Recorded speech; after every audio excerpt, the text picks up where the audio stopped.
Hello guys, எல்லாரும் வந்துட்டீங்கல்ல.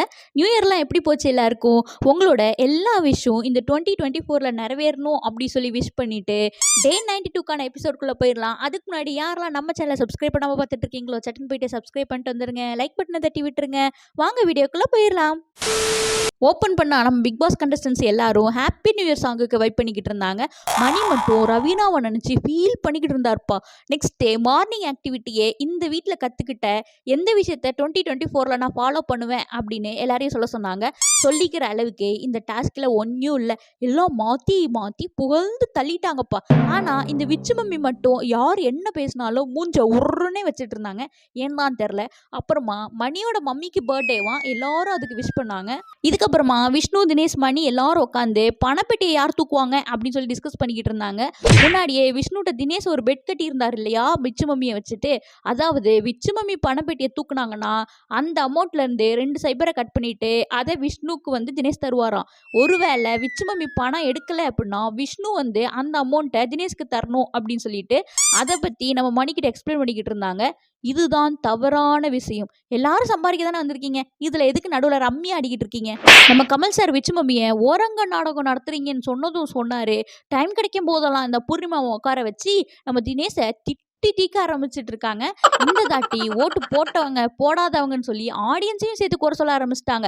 ஆடியன்ஸ்லாம் ஓட்டு போட்டா பேட் பீப்புள் கூட வின் பண்ணிடுவாங்க போல இருக்கு அப்படின்னு சொல்லிட்டு. ஏன் விச்சு மம்மி உங்களுக்கு தெரியாதா? இதுதானே இந்த கேமே, யாருக்கு அதிக ஓட்டு உழுதோ அவங்க தானே வின் பண்ணுவாங்க. அப்படியே ஒன்றும் தெரியாத மாதிரி கேட்க வேண்டியது. ஆமா ஆமா, என்ன பிடிச்சவங்க எல்லாரும் எனக்கு பிடிச்சிருக்கே அப்படி சொல்லி பார்த்துட்டு மட்டும் போனா நான் எப்படி வின் பண்ணுவேன்?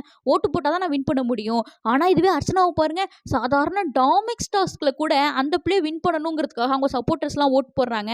அவ தான் ஜெயிக்கிறதுக்கு அதிக வாய்ப்பு இருக்கு, அவ இருந்த டீம் மட்டும்தான் எல்லா தாட்டியும் ஜெயிக்குது அப்படி சொல்லி அனலைஸ் பண்ணி அலசி ஆராய்ஞ்சி இதை பத்தி டிஸ்கஸ் பண்ணிக்கிட்டு இருந்தாங்க. இதை கேட்டதும் விச்சு மம்மிக்கு இன்னும் காண்டாயி, ஆமா ஆமா அவ ஆங்கர்ல அதான் பேசி பேசி ஆடியன்ஸை எல்லாரும் மயக்கி வச்சிருக்கா.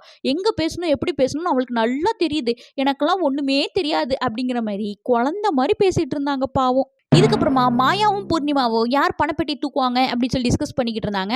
அப்போ மாயா சொல்றாங்க, நான்லாம் ஜெயிக்க மாட்டேங்க, 10 லட்ச ரூபாய்க்கு மேலே வந்ததுன்னா நான் எடுத்துட்டு போயிடுவேன் அப்படிங்கிற மாதிரி மாயா சொல்லிக்கிட்டு இருந்தாங்க. மாயா, நான்லாம் உங்களை நிறைய திட்டி தீர்த்திருக்கேன், ஆனா நீங்க தயவு செஞ்சு பணப்பெட்டியெல்லாம் தூக்கிட்டு போயிடாதீங்க.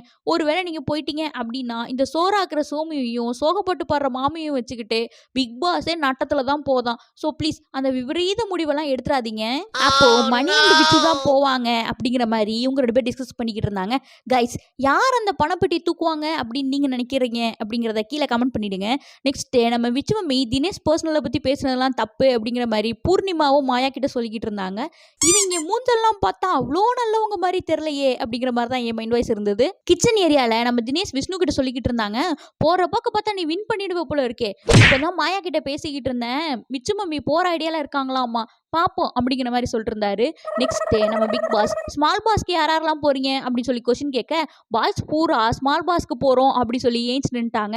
ஸோ இந்த வாரம் முழுக்க ஸ்மால் பாஸ் பூரா பாய்ஸ் ஹாஸ்டலாவும் பிக் பாஸ் பூரா கேர்ள்ஸ் ஹாஸ்டலாவும் தான் இருக்க போகுது. இதுக்கப்புறமா நம்ம பிக் பாஸ் வாங்க எல்லாரும் ஏவி பார்க்கலாம் அப்படின்னு சொன்னதும், சரி பயண வீடியோ தான் போட போறாங்கன்னு சொல்லிட்டு நம்ம கண்டஸ்டன்ஸ் எல்லாம் குசியாகி ரெடியா உட்கார, அன்றாட வேலையை தான் நான் ஷார்ட்டா ஏவின்னு சொன்னேன் அப்படின்னு சொல்லி சொன்னதும் பிக் பாஸ் கண்டஸ்டன்ஸ் எல்லாரும் மூஞ்சுமே அப்படியே தொங்கி போச்சு. பிக் பாஸ் ஏன் இப்படி பண்ணீங்க? நியூ இயர் அதுவுமா எல்லா கண்டஸ்டன்ஸையும் ஏப்ரல் ஃபுல் ஆக்கிட்டீங்களே. இதுக்கப்புறமா 5 ஸ்டார் கிஃப்ட் வவுச்சரை டைட்டில் வினரான விஷ்ணுக்கு கொடுத்து அமைச்சிருந்தாங்க.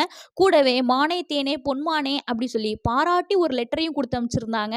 அப்புறம் விஷ்ணு வேற என்ன, ஈட் 5 ஸ்டார் டூ நத்திங். இந்த வாரம் ஃபுல்லா செம ஜாலி தான் உங்களுக்கு. நெக்ஸ்ட் இந்த பிக் பாஸ் சீசனோட கடைசி நாமினேஷன் ஆக்டிவிட்டி ரூமுக்கு எல்லாரும் ஓப்பனா நாமினேட் பண்ணுங்க விஷ்ணுவை தவிர அப்படின்னு சொல்லி நம்ம பிக் பாஸ் அனௌன்ஸ் பண்ணாரு. ஆக்டிவிட்டி ஏரியாவை பார்த்தா பாக்ஸிங் ரிங் எல்லாம் போட்டு செட்டப் கிட்டப்பெல்லாம் பயங்கரமா இருந்தது.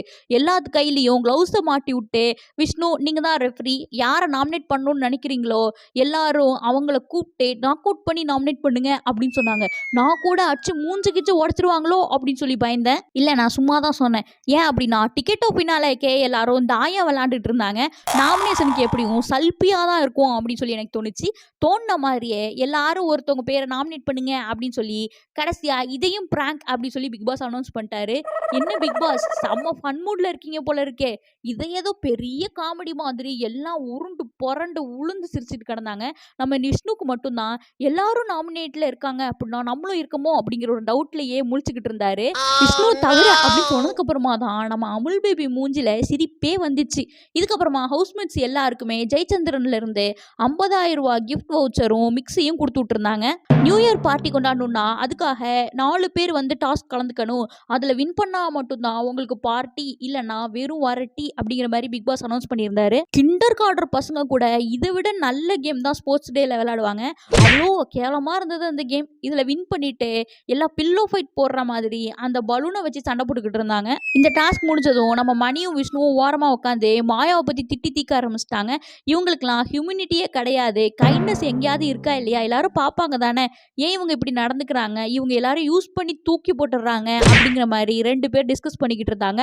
இதில் நம்ம தினேஷும் வந்து ஜாயின் பண்ணிக்கிட்டாரு. அப்போ சொல்கிறாங்க, நீங்கள் கவனிச்சிங்களா இல்லையான்னு தெரில, ஐஷு சொன்னது ஞாபகம் இருக்கா அப்படி சொல்லி கேட்கும்போது ஐஷுவே ஞாபகம் இல்லை, அவள் சொன்னது எப்படி ஞாபகம் இருக்கும் அப்படிங்கிற மாதிரி சொன்னாங்க. இவங்க கன்னிங் கேம் விளாட்றாங்க, எல்லார்ட்டையும் எமோஷ்னலாக விளாட்றாங்க. இது தெரிஞ்சதுக்கப்புறமா நான் அவங்களுக்கு டோட்டலாக அவாய்ட் பண்ண ஆரம்பிச்சிட்டேன். நம்ம எல்லாருமே இவங்களுக்கு ஒரு யூஸ் அண்ட் த்ரோ பேப்பர் மாதிரி, விக்ரமும் இப்படி தான் இவங்க யூஸ் பண்ணிக்கிட்டாங்க அப்படிங்கிற மாதிரி கழுவி கழுவி ஊற்றிக்கிட்டு இருந்தாங்க இவங்க 3 பேரும். அடுத்ததா பிரிட்டானியாவிலேருந்து எல்லாருக்கும் பிஸ்கெட் கொடுத்து விட்டுருந்தாங்க. எல்லாரும் அதை தின்னுட்டு ஸ்மால் பாஸில் உட்காந்துட்டு நம்ம விஷ்ணு, தினேஷ், மணி பணப்பெட்டி எடுக்கிற ஐடியா இருக்கா இல்லையா அப்படிங்கிற மாதிரி கேட்டுட்டு இருந்தாங்க. இப்போ வரைக்கும் அந்த மாதிரி ஐடியா எதுவும் இல்லை, எடுக்கக்கூடாது அப்படின்னு தான் இருக்கேன், பட் அந்த சுச்சுவேஷனை பொறுத்து தான் அப்படிங்கிற மாதிரி சொன்னாங்க.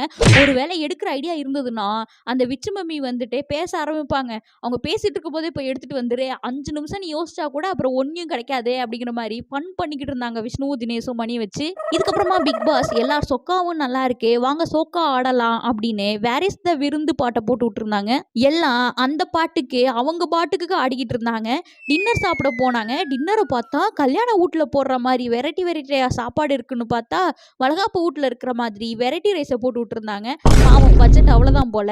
நைட்டு 12 மணி வாக்கில் கேக் வெட்டலாம் அப்படின்னு மெச்சுவம்மியை கூப்பிட அவங்க அங்கே ப்ரே பண்ணிக்கிட்டு இருந்தாங்க. அங்கே போனால் அந்த தினேஷ் மூஞ்செல்லாம் போய் பார்க்கணும், வருஷப்பொறுப்பு அதுமா எதுக்கு அந்த மூஞ்சில் முழிச்சுக்கிட்டுன்னு உள்ளார சாமி கும்பிட்டுட்டு பொறுமையாக கிளம்பி வந்து எல்லாரும் கேக் வெட்டி கொண்டாடிக்கிட்டு இருந்தாங்க. எல்லாம் முடிஞ்சதுக்கு அப்புறமா விஷ்ணு, மணி, தினேஷ் எல்லாரும் உட்காந்து திரும்பி மாயா அன்கோவை திட்டி புறணி பேச ஆரம்பிச்சிட்டாங்க. நியூ இயர் அதுவுமா என்னப்பா உட்காந்து புறணி பேசிக்கிட்டு இருக்கீங்க அப்படின்னு நம்ம நினச்சாலும் உள்ளார phone, TV, social media, friends, family எதுவும் இல்லாமல் தனி உலகத்தில் இருக்கிற மாதிரி தான் இருக்கும். புறணி பேசுறத தவிர வேற என்ன என்டர்டைன்மெண்ட் இருக்க போது சொல்லுங்க. பாவம். அவ்வளோதான் இன்னைக்கான பிக் பாஸ் எபிசோட். இந்த மாதிரி பிக் பாஸ் அப்டேட் உங்களுக்கு பிடிக்கும் அப்படின்னு நினச்சிங்கன்னா மறக்காம நம்ம சேனலை சப்ஸ்கிரைப் பண்ணி வச்சிருங்க. இந்த வீடியோ பிடிச்சிருந்துச்சுன்னா லைக் பண்ணிடுங்க. உங்களோட கருத்துக்களை கீழே கமெண்ட் பண்ணுங்க. இன்னொரு வீடியோவில் பார்க்கலாம். தேங்க்யூ. Tata, bye by.